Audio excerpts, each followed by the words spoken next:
Healthcare Advocate live every Sunday at around 9:15. I address some key issues in healthcare advocacy and how to advocate for yourself, how to advocate for others in and around the Israeli healthcare system, but also applicable to other systems. Excuse, that would be the school bell. Hope that's not too bothersome. Tried to do it outside today, a little fresh air. So now it's not raining.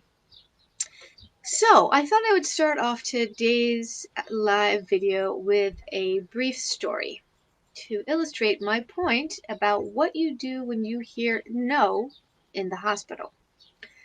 So about a little less than 2 years ago, my mother, who, as you may know, has dementia and lives with me, it was the nighttime, about to go to bed, and discovered that she had some rectal bleeding. And after a consult with the nurse on the Maccabi hotline, decided that we needed to go to the emergency room. So at 11 o'clock in the evening, I drove my mother, again, who, needs a caregiver, to the emergency room, and we were there till we're there in the emergency room, and after you wait around, and then you're examined by a doctor, and then he says and then of course they don't quite believe you in the beginning until they check, and he's like, oh yes, that does seem like it's a severe bleeding, and you'll have to do a some kind of colonoscopy in the morning.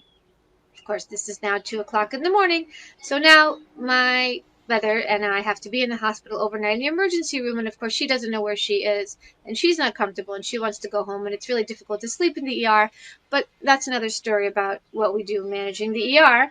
But we get to the morning, and then we wait, and then we call the surgeon, and then we wait some more, and it turns out that the doctor at night had apparently put notes in the system that because my mother had dementia, that she needed guardianship over her, meaning from one of us, in order to have the intervention, because a colonoscopy is considered an invasive procedure. Of course, nobody told us this, so we just think we're waiting and waiting and waiting for the procedure.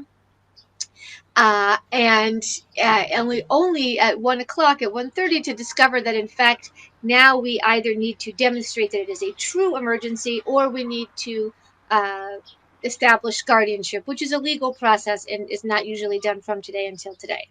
So I will not go through all of the complicated details that we went through, including a serious complaint to the Department of Ministry of Health about the psychiatrist who handled our situation at the end, of which we registered an official complaint.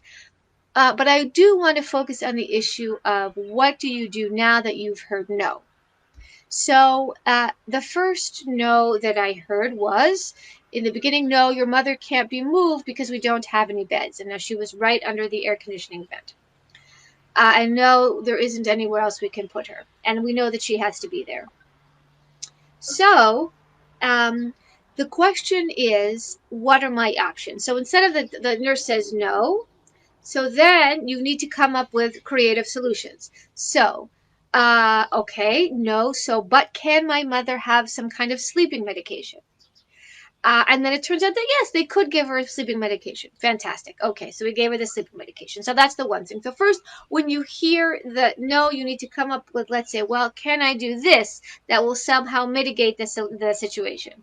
Now, the next big thing that happened was they did not feel that the bleeding was severe, because when the surgeon came to check, and the resident surgeon on call came to check, the bleeding was currently not bad, even though it had been bad prior.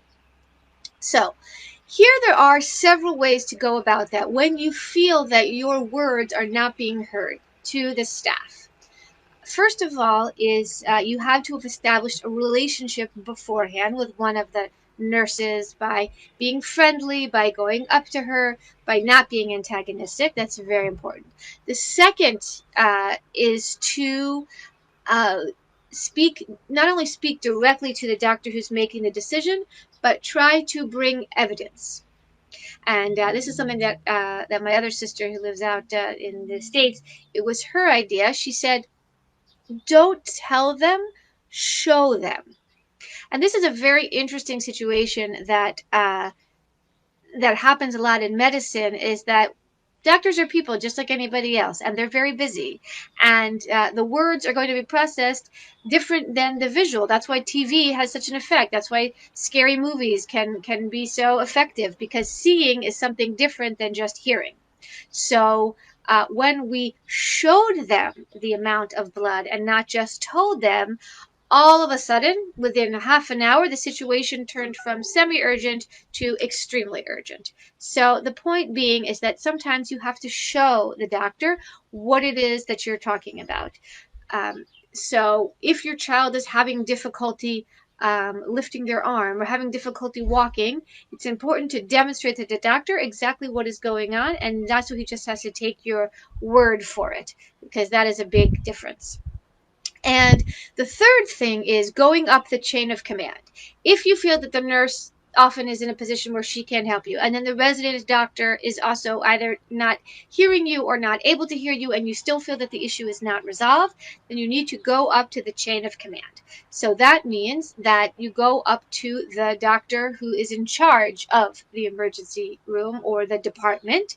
You find out where he is, and they're usually only there during the daytime hours, and you go and you knock on the door and you walk in. It's very important. They have to see you. So you have to take a deep breath, gird your loins, and go in and talk to the powers that be and explain to them what you think the problem is. And again, in a polite but assertive way about what's not happening. And I think that the most important thing to remember is it's a little bit like fundraising. If any of you who've ever fundraised before, even if it's from selling Girl Scout cookies to raising money for a nonprofit, that when you go and ask somebody for money, you can either feel really funny, like you are asking them a favor, or it's uncomfortable, or why would they want to give you the money anyway? And then you feel awkward, they feel awkward, and chances are that you might get a box of Girl Scout cookies, but not a whole carton.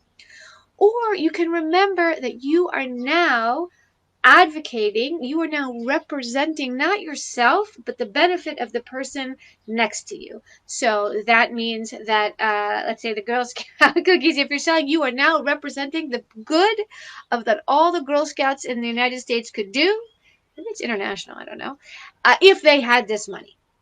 And it's the same thing when you advocate for somebody else. When you're a parent and somebody hurts your child, it's very easy to defend your child. But sometimes when you're representing your parent or a cousin or a good friend and you're in the system, you have to remember that it isn't about you. It's about their well-being. And right now, you are their ticket to better health.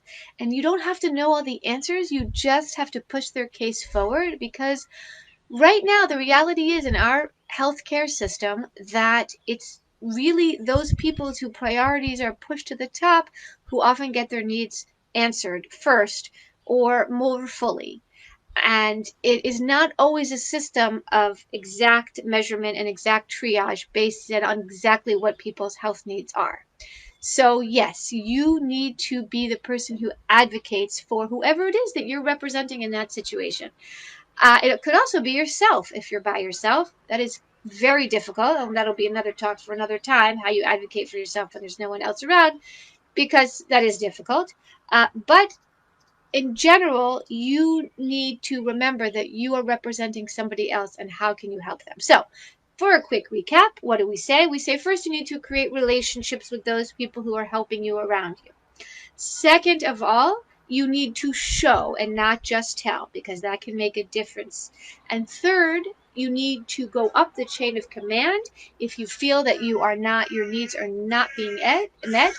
And fourth of all, you have to remember that you are representing the better health of somebody else, and not to feel awkward or embarrassed or angry. That's another issue, in order to really get the message through. So that's my bit on how to act when you hear no in the hospital. Thanks so much for joining us. This completes our month-long series on what to do with the no. And join me next week when you find out what next month's topic is.